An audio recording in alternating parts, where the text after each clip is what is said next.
আজকে এমন একটি গুরুত্বপূর্ণ আলোচনা করব।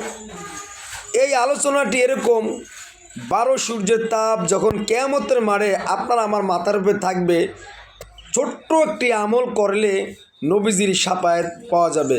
আর রসুলের শাফায়াত পাওয়া মানি ভাগ্যের অনেক ব্যাপার স্যাপার। তাহলে আমরা বেশি দূরে না গিয়ে এই আমলটি আগে শুনি।